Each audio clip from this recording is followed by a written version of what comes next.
Good afternoon, folks, or good morning, wherever you may be, and welcome to today's Mailers Hub webinar on Postal Service changes and impacts. We're going to be starting in just a couple of seconds here because we're letting last-minute people log in and be seated. While we're letting them do that, we'll go through a couple of housekeeping things. Everyone will be provided with a copy, a PDF copy of today's presentation, so don't feel the need to begin taking notes frantically. If you have any technical issues or questions, please put them in the chat box, which you can see at the bottom of your screen. But if you have any questions for the presenters, we'd appreciate if you'd put those in the Q&A, which is the button that's also at the bottom of your screen. So with that in mind, I think we'll get started with today's webinar, and it's being presented by Mailers Hub, but with great support and contribution from our friends at Snailworks, Dave Lewis, and at Ricoh, Ricoh USA, Tom Glassman, both of whom are on the video with me today. And they're going to be doing the bulk of the lifting and most of the presentation because they have some very interesting data to present about Postal Service performance under the various scenarios that we've encountered. So with that, Dave is going to be running the slide. So Dave, why don't you go ahead and start moving the slide for me here? What you've got, of course, is the ongoing changes based upon the Postmaster General's 10-year plan, where he is embarking on changing to service standards for first-class mail on some periodicals, because it is his belief that the previous, I guess now, standards were unattainable because of a variety of reasons, and therefore they're essentially reducing the service commitment, moving the goalpost, some people say, in order to be able to move more mail by surface, save a little bit of money, and achieve these new relaxed service standards more consistently. The chart you see there is from the plan that was produced last March, and it shows you how the proportion of mail that is now within a closer service standard is going to be changing. You're going to have more mail moving by surface. You're going to have less by air, of course. And you're going to have an extension of performance under the standards to not just the 3-5 that they used to be, but also the 4-day, 5-day, and in some distant locations to a 6-day standard. Go ahead on to the next slide, please, Dave. This is some of the quotes that were from the plan and talk about the thinking that's behind the change to service standards. They say cost and inefficiency. Well, yes, it's going to cost money to move mail by air. And this, of course, is something on which they believe there is too much dependency.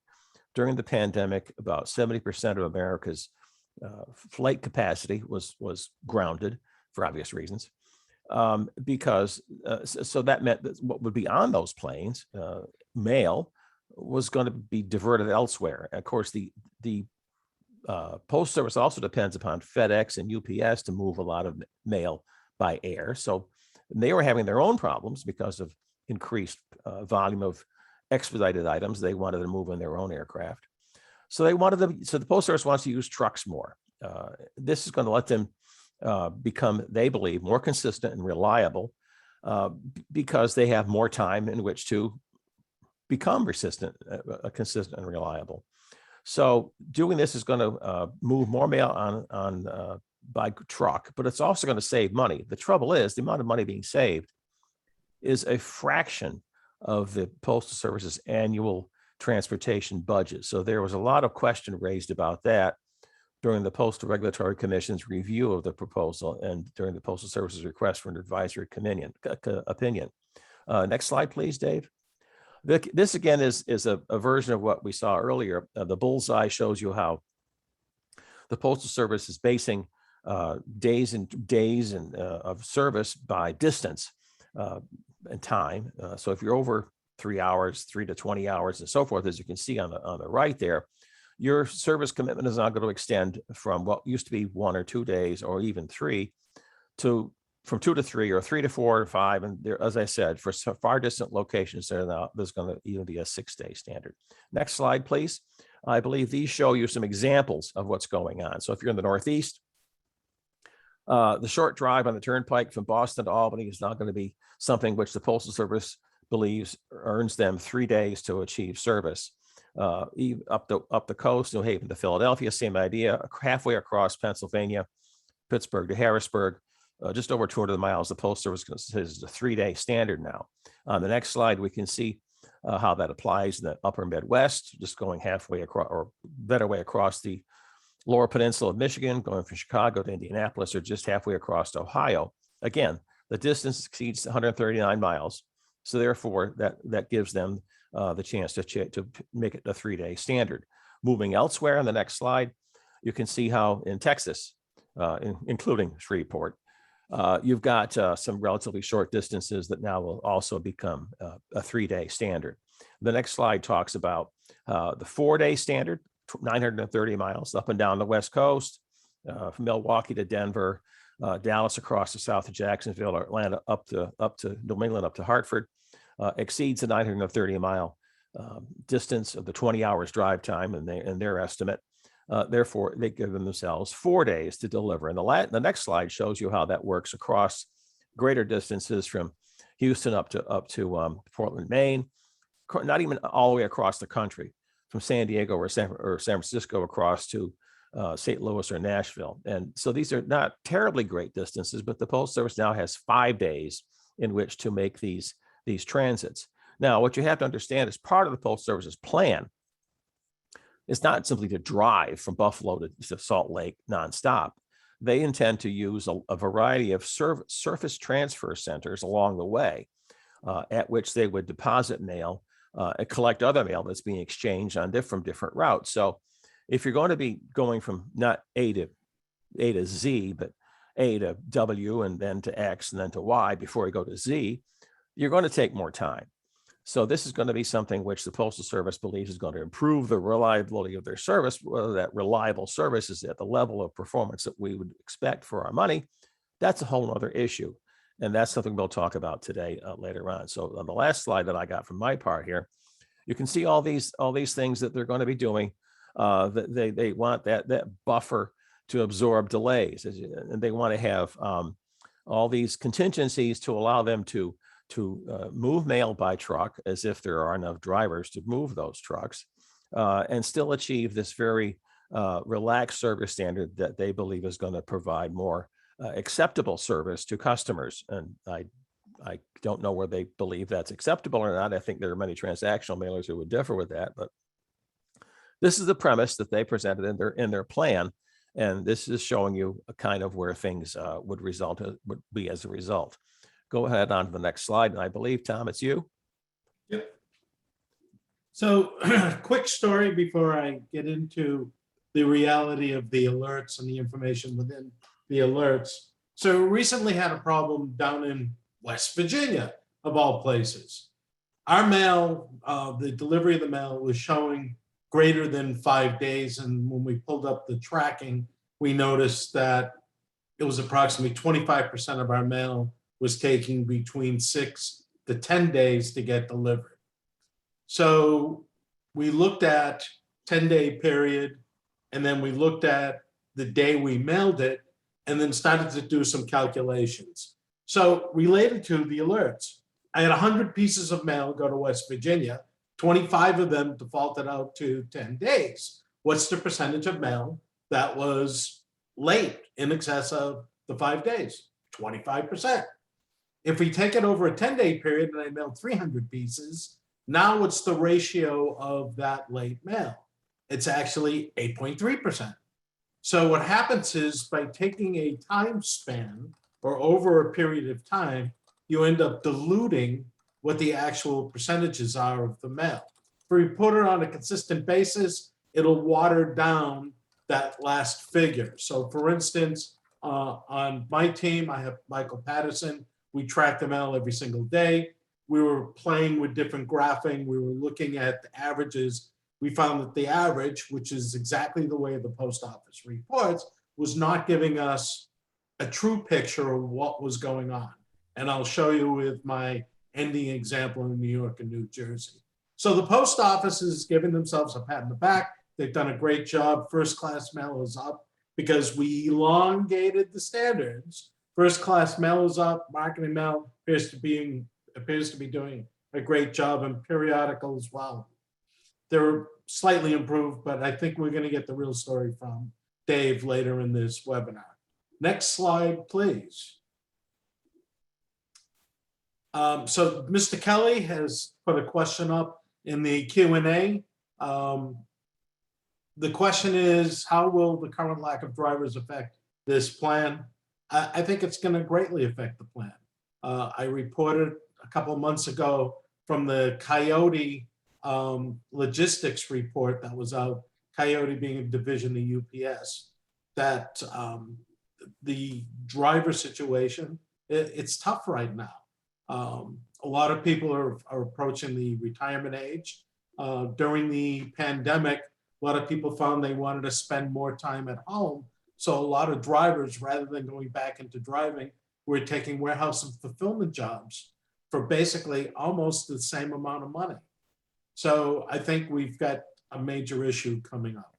So the delivery standards, which Leo showed you, again, here on the slide, my question is, when that piece of mail enters the facility, does the piece of mail know how long it was sitting in a truck for?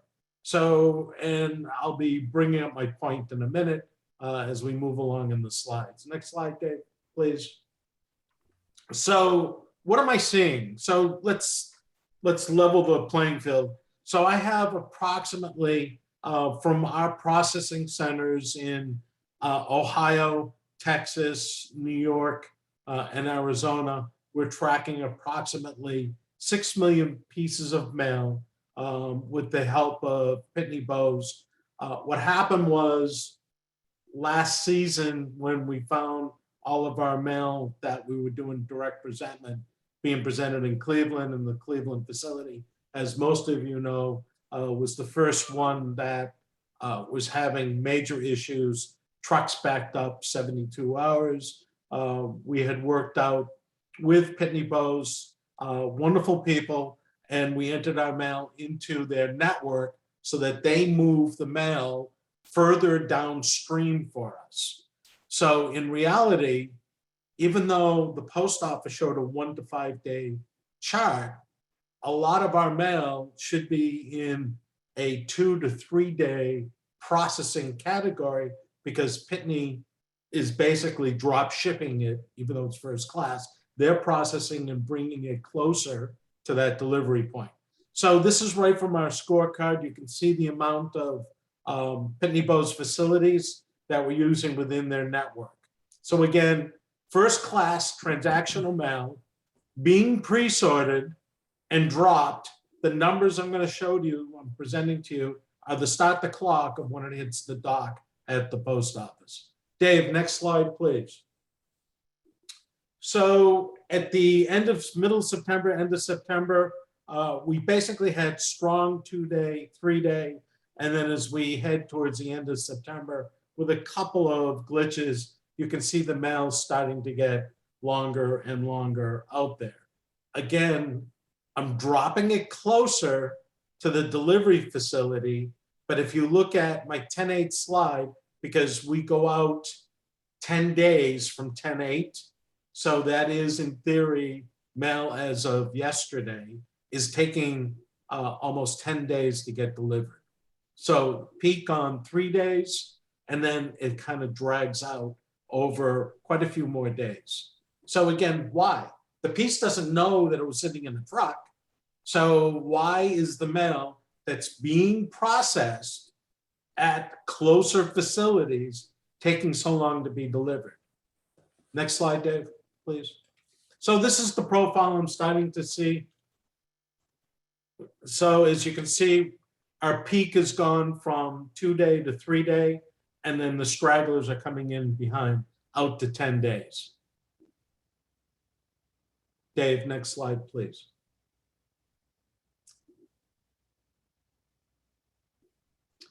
This is what I was talking about. So we have our days going across the top. Again, we check the tracking every single day. And I'm looking for patterns in delivery. So let's pick on poor New Jersey. So I actually sent this up to network operations yesterday. And this is mail that's being delivered in day 6, 7, 8, 9, and day 10. So as you can see, end of September, it started creeping up on the 27th, the 28th, comes back down, I believe it may be midweek. And then you can see on 10/4, 41%, 82% of my mail that was dropped on 10/5 took greater than 5 days, 5 to 10 days to get delivered. The mail did not know it was in a truck. The mail didn't know how far it traveled. Again, Pitney Bowes is bringing the mail as close as they can to where the mail's being entered. That's how they make their profit, is sorting the mail and getting it down to a 5-digit discount. And then because it's that facility is the closest to the post office processing center, it gets turned in. So why is our mail taking, on average, let's say 40% of it in New Jersey, 6 to 10 days to get processed and delivered? Same issue in New York, same in Rhode Island, and then at the top, Arizona. Why? I don't understand it. Again, this is not traveling. I'm trying to stress the point, even though the post office has their clock, I have documented proof that the mail is taking longer and longer to get delivered. Next slide, Dave, please. And that's you. Thank you for your time. Well, that's not me, but I should look like that, but that was years ago. So anyway, thank you, Tom. Thank you, Leo. And I'm Dave Lewis from Snailworks. And we track mail. And recently we sort of started a new project. We started at the beginning of the summer where we started to aggregate all the mail we track for a lot of clients. I'm going to go through some of the numbers and start to measure overall performance of the Postal Service. So I'm here to show some results today. We'll look at some slides. With luck, if I do it right, we'll go online and look at some liver data. So that said, let me kind of give a little background on what we're doing and give some context to the numbers we're sharing. So we've been around since 2013, and mail tracking has always been a big part of our business. You know, I've been doing mail tracking for 20 years now, which is just weird to say. We have a pretty broad cross-section of mailers. We track for about 200 resellers who are generally mail service providers or agencies that work with mail service providers. And altogether, they represent about 10,000 organizations. So there's a lot of mail included in our sample. And we'll get into how we select that. I call it a sample because we can't really include all the mail we do. And again, the challenge is we don't usually look like, you know, I was on the news last year during the elections. You know, the TV stations, the New York Times wanted my opinion on how long it was taking to deliver mail. All we could really do was sort of cherry pick some jobs where we trusted the mailers to give us good entry dates, because we don't usually look at it. We look at it on a mailing, on a per client basis. And they all have their own induction standards. Different people call the mail date different things. The data is delegated to the resellers and to their clients. And there's a lot of data. So going through it all, as my IT guys regularly tells me, is a lot of work to go through the volume of data. Again, a lot of clients, one of the challenges is they have different definitions.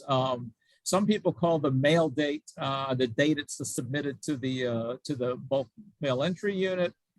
Some call it the date is picked up by the freight company. Sometimes the induction date. Sometimes the date they think was the induction date, and sometimes they just don't know, just some date they pick. So that was always a challenge for us because our clients are more interested in when the mail got delivered rather than elapsed days. They know when they mailed it, but so we had to figure out a way to work around that. Also, determining the class of mail is pretty easy. That's in the STID, so we can tell what class of mail it is. Whether it's a letter or a flat is tougher. It's not in the STID.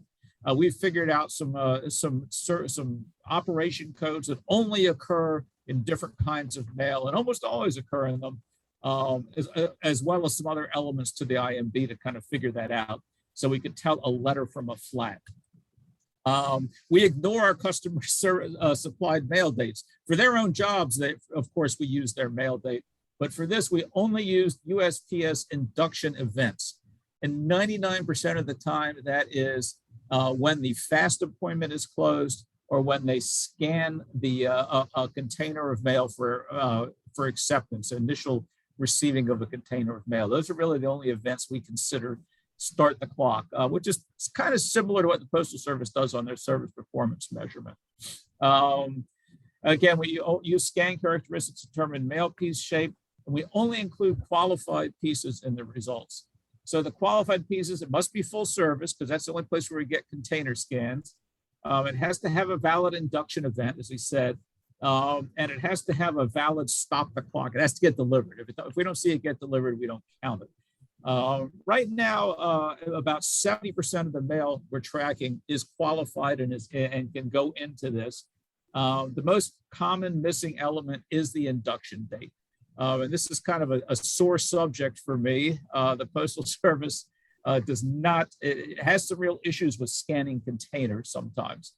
So that is one of the challenges we deal with accurate results. But still, even with that, our current sample is more than 600 million pieces of mail. So it's a lot of mail. I think this is probably one of the larger, outside of the Postal Service themselves, one of the larger views of mail tracking. One last thing before we start looking at results, I do want to talk a little bit about the topic of tracking, the challenge of tracking flats. And tracking flats, if before informed visibility was almost impossible, because if it got inducted at the DDU or its DDU bundles, then we didn't see any scans because the most flats didn't go through sortation. Some did, but it was relatively low on high density. With informed visibility, they changed that and started doing assumed scans. When they scanned the containers, they assumed those down to the pieces, and that was great news for us.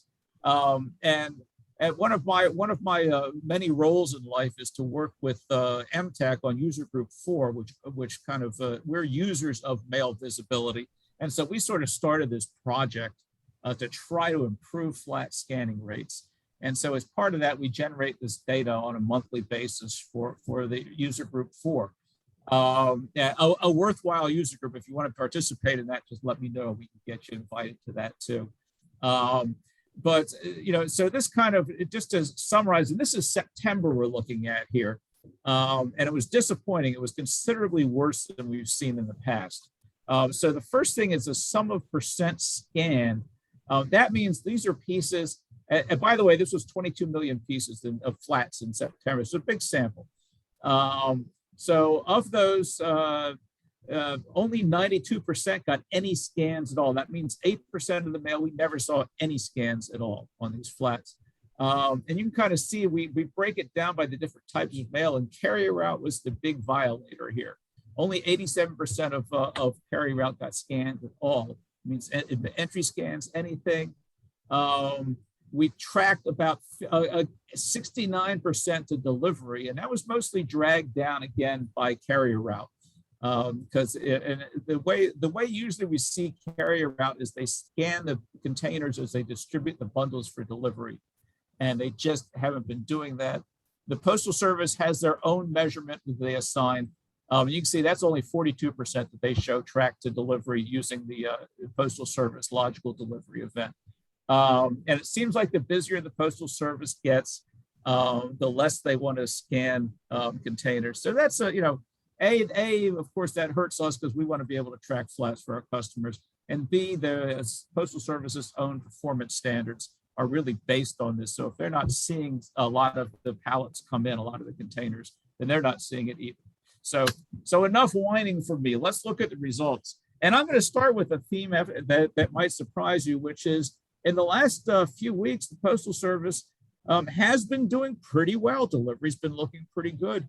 But we'll go through this and kind of show some of the fine points on that. And we are working with averages here, as Tom was talking about. We kind of have to in this scale. So, and they're weighted averages. So So a piece, if there's a piece in there that took 20 days, that doesn't pull the whole average down. For the 10,000 pieces, it took 1 day. So right now, this is intra SCF. This means it was accepted in SCF and delivered within that SCF. And so for first class, this is kind of relevant to what Tom was talking about. We're seeing our average delivery days for first class letters at 1.9, and first class flats 3 days on average. So we're seeing 97% of the first class letters that are intra SCF delivered on time, and 76% of the flats. You can see flats are definitely underperforming in first class, and 24% of those are late. Now, by the way, it's important to throw out, we do not use the Postal Service's new standards. We think they're delightful, and we plan on comparing them at some point. But we think for measuring performance through the mailing season, it's more important for us to be consistent and continue to use the old standards. So that's what we're measuring by. So when we say it's late, I'm sure these numbers look a lot better if you change how you keep score.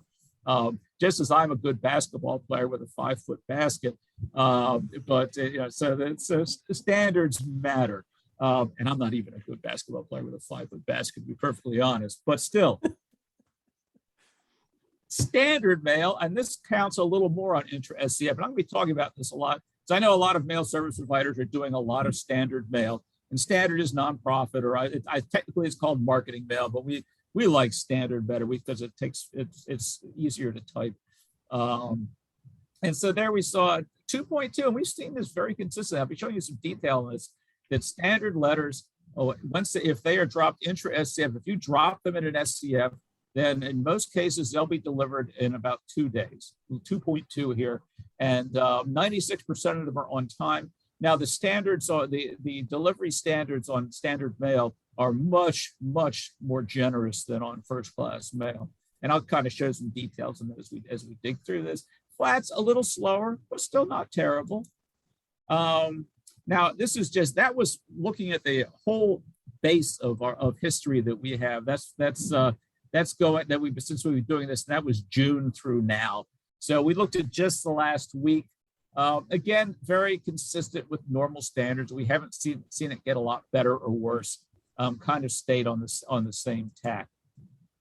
Point to point, this is different. This is where we're tracking mail. This is mail that did not get entered at the same SCF it was being delivered at. This is inter SCF, if you will. So in this case, on average, we saw first class letters nationwide taking 3.2 days, 12% of them late by the old standards. And then flats, 6.2 days, which is kind of slow, 37% of them late, again, by the old standards. Standard letters, interesting, we're getting delivered faster than first class.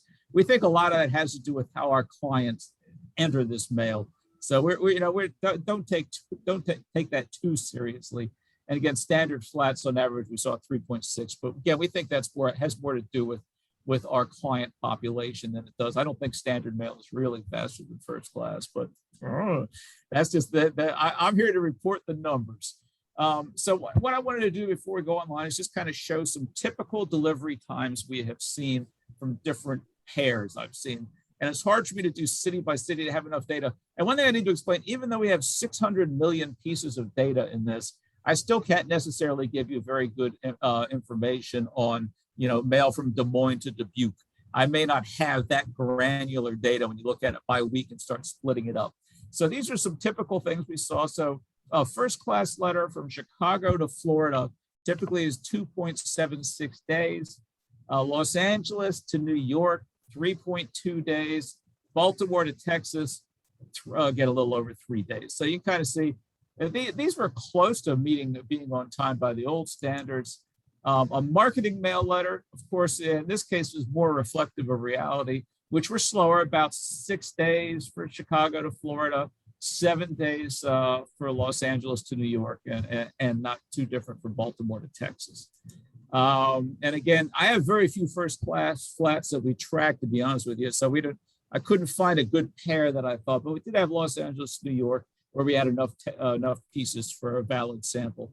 So again, about 3 days for those as well. And a marketing mail flat, as you might not surprise, is kind of the ugliest of them.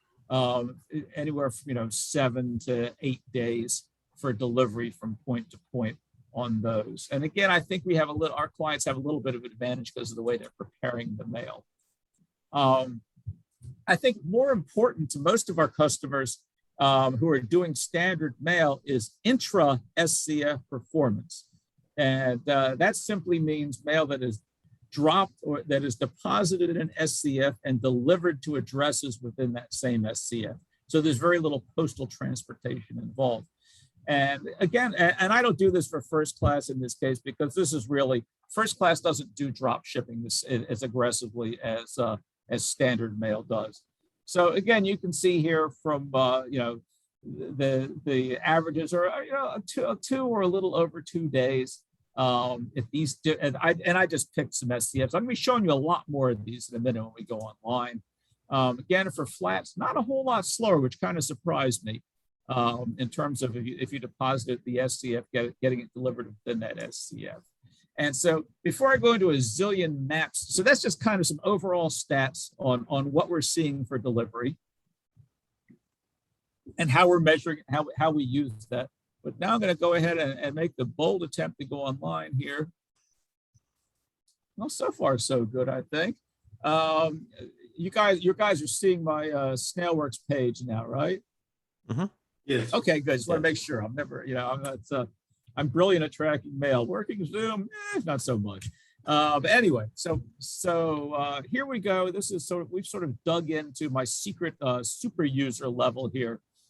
So you will never be allowed to see this in person, but we do have, as you can see, sort of stuck down here at the bottom, we've got our analytics preview. And preview is a good word, because I do want to say that we've been doing this for about 5 months now. We are still constantly validating the data, trying to make sure it's accurate. We still see some peculiar things come up, so we still call it a preview.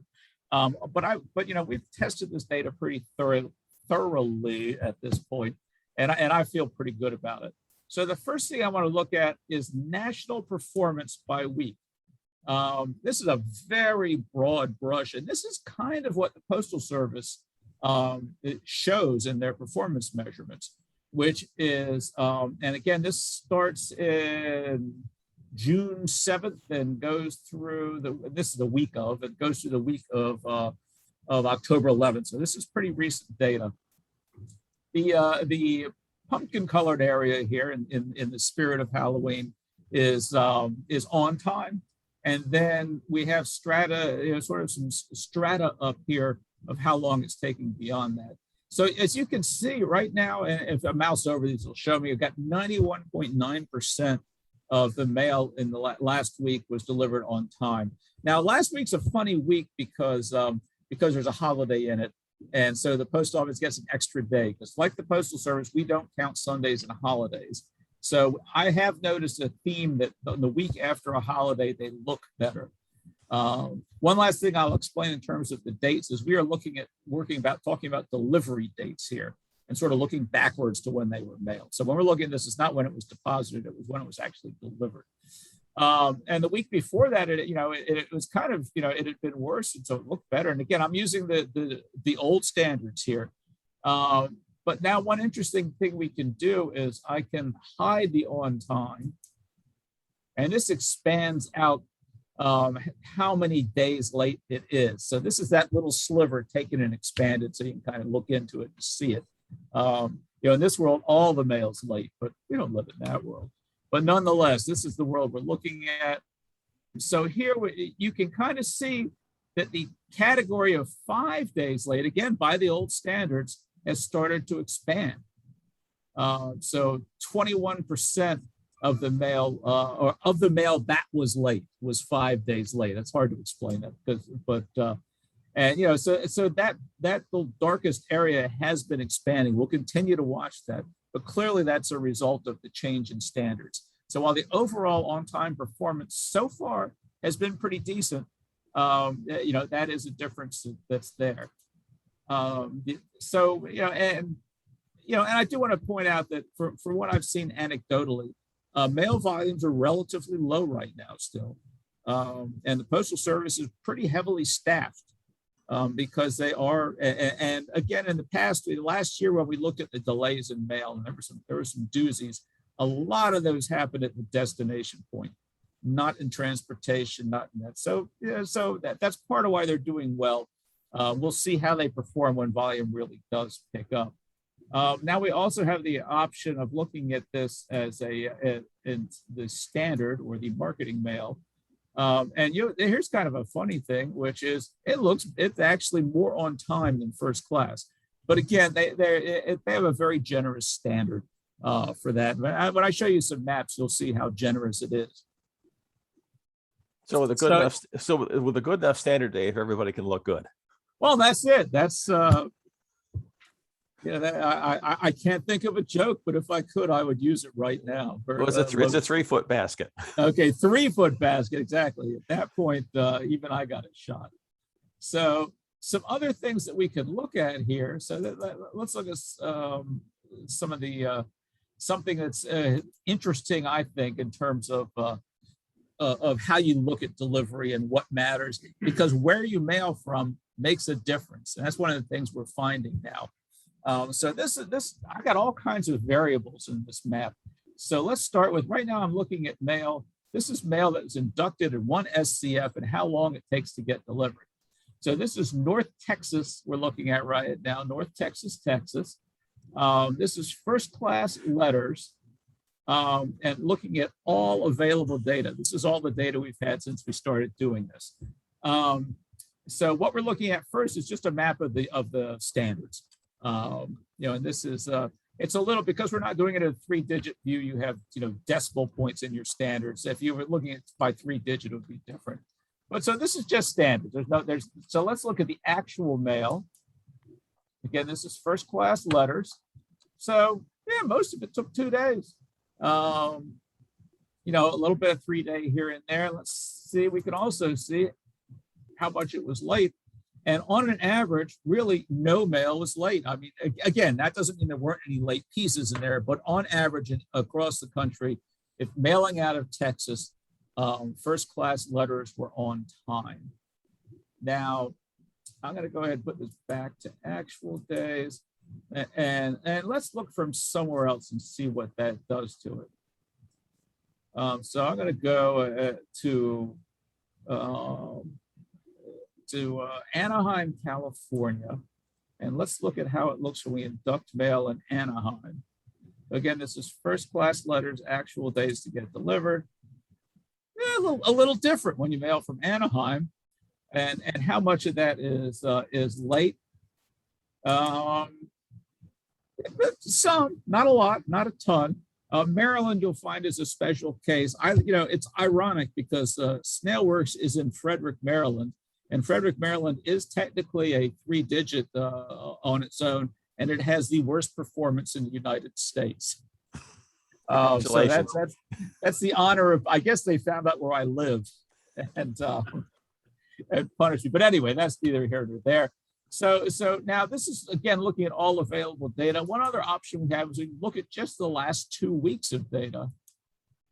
Okay, that's, again, some of the bad areas got worse. From looking at that. So that's out of Anaheim. And then lastly, I want to go to the other end of the country, and let's go to Hartford, Connecticut. And again, let's do it actual day. So first class letters out of Hartford. Again, let's put that back up to all available data. It's 2 to 3 days for the most part. Very little of it late. If you look at the last 2 weeks, Georgia's got some issues there. So again, on first class mail from those 3 entry points, we're seeing pretty decent, consistent delivery. But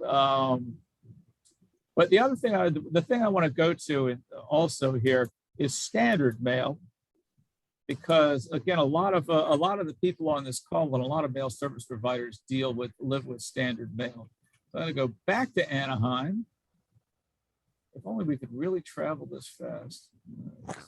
Only the mail could travel this fast. And let's switch this time. First I want to do service standards. I talked about this. Anaheim, and that's first class standard. But let's look at standard. Now, Dave, these are the old standards, right? Not the Yeah, new well, ones. they didn't change standards. Uh, those are or marketing mail standards. Oh, I'm sorry, right. Okay. the correct term. So this is, this dark colored map is the service standard out of Anaheim for standard mail. So once you get past Arizona, it's 7 days or more. So it's got a fairly generous service standard. If you look at the actual delivery times out of Anaheim, it looks better than the standards. If you look at the days late, then there's some areas where it's late. Maryland didn't make it. I'm surprised on that one. And this is just the last 2 weeks. I'm sorry. Let me look at all available. So it got a little bit worse in the last 2 weeks. So again, Anaheim, for some reason, mail traveling out of the west does pretty well. Now let's go ahead and switch this over to back to Hartford. We had one person ask about Miami, which is at the tip of the world. Well, we can try Miami. I'm a sport. As long as we have time, I'm willing to. I do this all day long because it's just fun. That's White River Junction. Nothing comes out of White River Junction ever. Let's do Hartford, Connecticut, and again, let's look at actual delivery out of Hartford. This is actual delivery. This is not standard. That's kind of ugly. If you look at how much of that is late, pretty bad nationwide. And if you look at it for the last 2 weeks, ugh. So in other words, there's definitely mail coming east to west, and we're seeing this in a lot of different places, a downward trend. Is this standard mail competing with first class for truck space?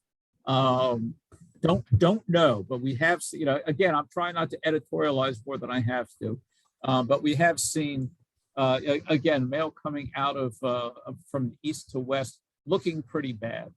And it's about 40 miles to Providence. Yeah.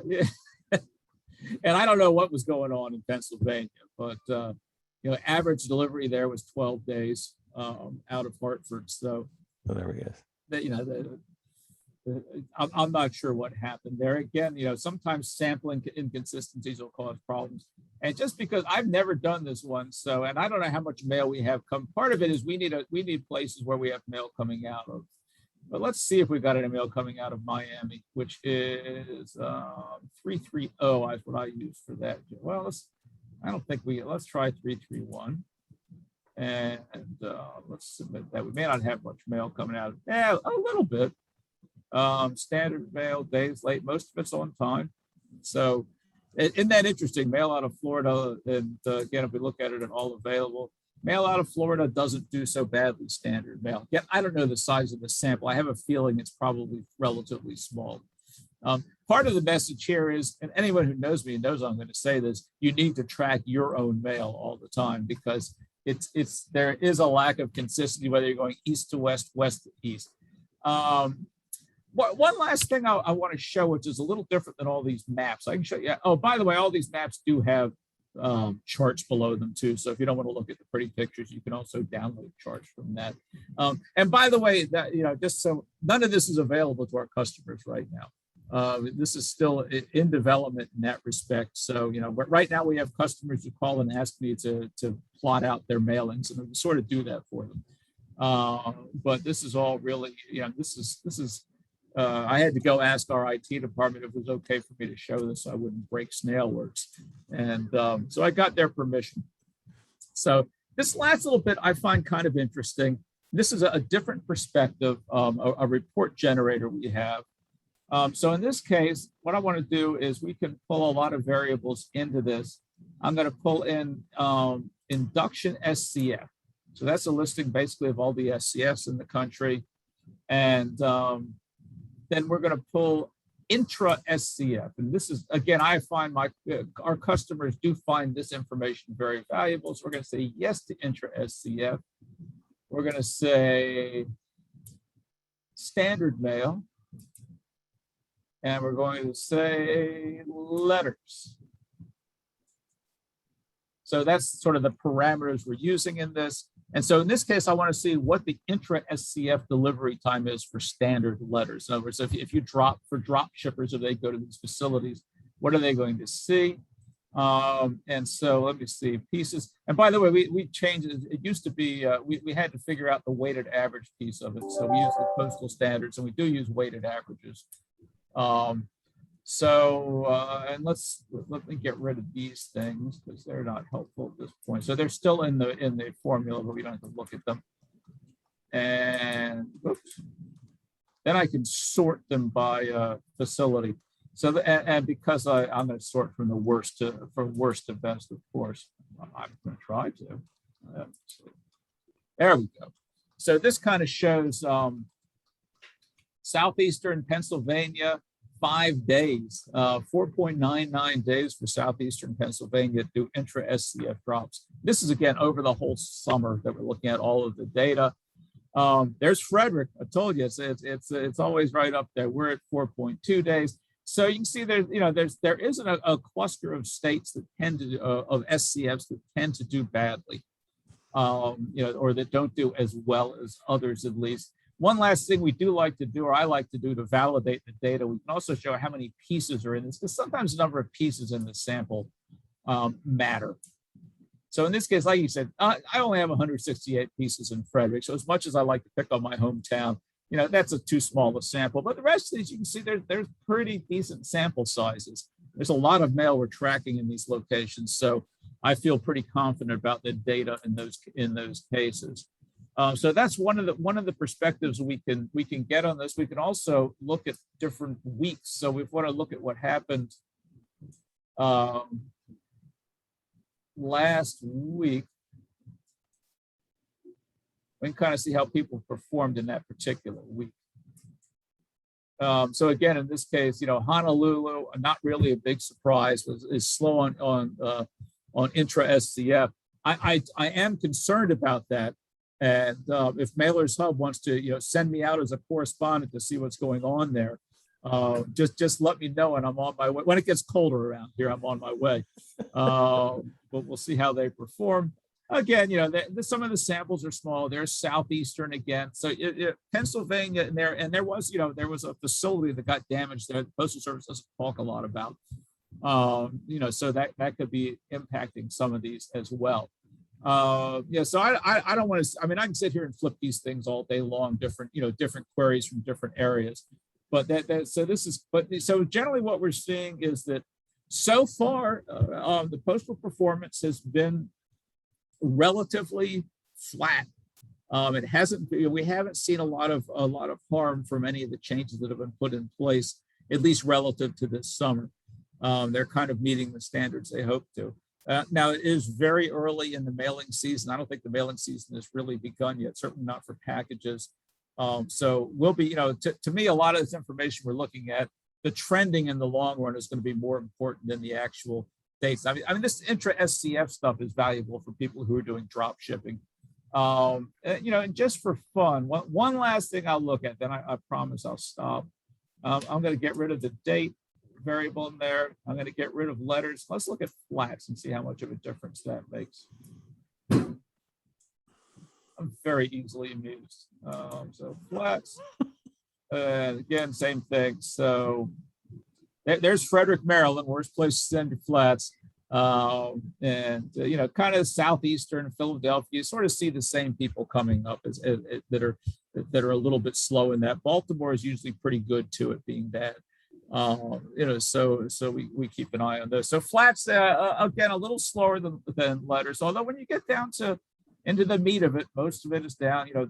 Over here you kind of see the numbers. Most of them are 2 days or in that ballpark for delivery. So if you're doing SCF drops, and we saw this last year, by the way, even during the worst of the rush, except maybe in Philadelphia, Cleveland, and New York. We saw, and Baltimore, of course, we saw, intra-SCF delivery stayed pretty good. It was the stuff that was being rejected before it ever got to the SCF. There was kind of a problem there. So that said, let me see if I can, here's the supreme challenge. I'm going to close this. And then I'm going to So you're seeing the PowerPoint again? Yep. And I'm just going, I had these, those were my backups in case I couldn't get online. So that's why I wasn't hiding. And by the way, those colorful pictures will be in the handouts. They are included in the presentation. So, although obviously we couldn't put all the stuff I did online in a copy of the presentation, but I think it's recorded as well. So there are opportunities. Dave, do you think that the situations in which there was relatively good time was because of mailer activity, pre-sorting and destination entry, that was key to getting good delivery time? Oh, absolutely. And I think, and again, we're looking at the cream of mail here. We're looking at full service, pre-sorted mail by professional mailers. So, I've often said if you're tracking Aunt Millie's Christmas card, that's not going to get the same service this does. And anecdotally, it's hard to track them. The Postal Service doesn't really track those anymore. They had the EXCF, was that what it was called? EXFC, yeah. Yeah, EXF. I knew those letters. I always have the letters right, but the wrong sequence. But that really was more of a true blue box sample. This is all prepared mail we're tracking. So if a commercial mailer is in any location and doesn't have the wherewithal to drop ship first class, or even to appreciably drop ship marketing mail or standard mail long distances, would they be fair to expect less stellar performance than what you've seen for the cream of the mail? Yes, I think so. Again, a lot of our point to point is that, but I think they probably won't do as well as what we're seeing here on the point to point. Okay. One of our attendees here is asking about our view on service performance in Chicago, which the numbers that I would report in the newsletter every quarter, of course, always showed Chicago as being in the pits. Are you finding that to be the case still? Yeah, I mean, it's not. I didn't show that here. I looked at Chicago some. Again, it's when you look at it, it's averaged out this way. You see it a couple days slower than others, but that usually means, averages are deceiving. So I think there are. Anecdotally, there's a lot of, and some of our clients who mail into Chicago, they do have a lot of issues there. Right.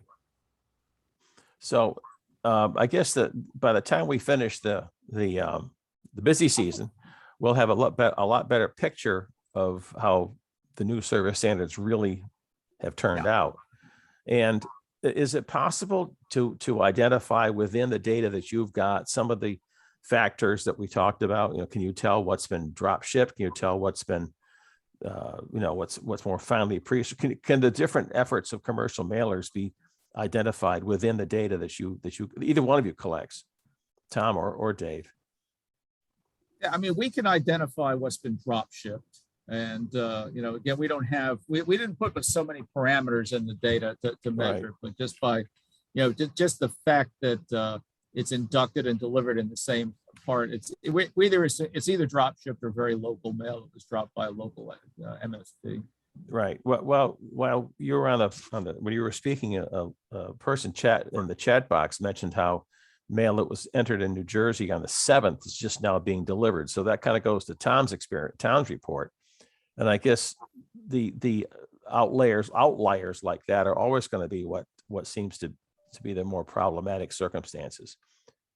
So Leo, 2 notes. First, the network change has not even started yet, meaning where they were converting the NDCs to RDCs. This is just modification of the service standards, the addition of the STCs, and for parcel, some of the annexes. And as far as equipment, it was parcel related equipment.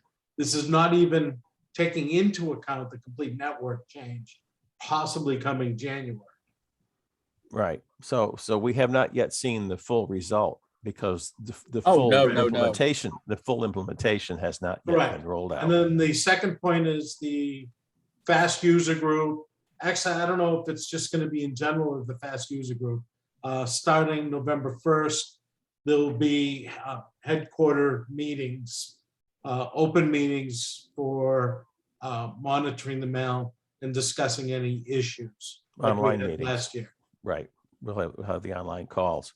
So that, of course, will begin you know, as you say, once things begin to get implemented, the logistics changes get implemented. The STCs become part of the network, and you know, all the air contracts run out. We'll see things really begin to take effect.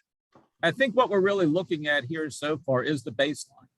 This is how things go with the current network, with a moderate volume of mail, with a light volume of packages. So we're kind of seeing the baseline here.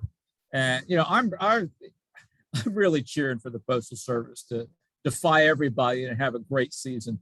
I'm skeptical. We'll see. I mean, obviously, mail puts food on my table, so I want it to thrive and be successful. But you know, we're very objective in what we do, and actually, on my on LinkedIn under the Snailworks page, I've started putting every Monday morning, I'm putting a mail traffic report that kind of just hits some highlights that we see from the week before. So, well, you know, we'll see how the trends go. It'll be interesting to see. There you go. Well, you know, the slide that's up here right now just emphasizes to people who are on the webinar that there are some resources that they can use to keep track of things. Obviously, we have our newsletter that comes out every other Monday, and we have webinars like this, but you've got resources from the Postal Service, different online things. You have the Postal Bulletin as well, and you have the Federal Register for official notices. If you want to go to that next slide, please. There you go. Here's where we can be contacted if you have any questions about what was presented today. Pretty much what I had was out of the plan, so that's nothing fancy there. But what Tom and Dave have is much more real-time information that they will continue to generate, and will continue to be, you know, forwarding on to us for us to tell our subscribers. So I think Dave and Tom are you know, shining examples of the kind of resources that Mailers Hub can bring to you if you are in the commercial mailing space. And I think that, you know, is reason why we appreciated their contribution today. Tom, did you have any closing comments before I ask Dave for his? No, it's going to be an interesting couple of months for peak. Interesting. That's a good word. That's like saying, how was your day? That was interesting. Dave. Yeah, I'll one up him. I'll say it's going to be fascinating. Great. It will be. You know, like I said, I'm cheering for the Postal Service, but you know, I'm concerned. I am interested to see what happens, and I think in another month we'll know a lot more. Right. Well, I wear my badge of being a cynical curmudgeon proudly, so I have much lower expectations for what's going to happen here. I think that the service standard change, you know, even if they make it work and they get glowing results, is going to be still something which is a problem for some mailers, particularly people in the transactional space, people who have a real need for timely service. They may begin to be less happy with the Postal Service and do things that won't be consistent with your desire for volume, Dave. Yeah, I absolutely agree, and I think that, you know, a lot of, and we don't have much transactional mail in here. I know people who do mail that are pushing their customers hard right now to go online for payments. Right. Yep. Well, as you can see in the chat box there, we're going to be sending out things to all of you. You know, you have a recording, you'll have access to a copy of the slides. They were posted in the chat box. So keep everybody on schedule today. We really appreciate Tom and Dave doing the work of putting together all that data and all those slides. We thank them for their contribution. And we want to remind everybody that we do these little webinars every month. And our webinar next month is going to be a look forward for the economy. We'll have a gentleman from the Federal Reserve Bank, and that's a good person to have somebody talk about the economy be from, I guess. So again, thanks to them, thanks to Jennifer and Michelle who are in the background making sure the lights stay on and the fancy technical stuff all works. And thank to all of you for calling in today. Hope to see you next month. Again, Dave, Tom, thank you. We'll talk to all of you later. Thank you. Bye. Thanks.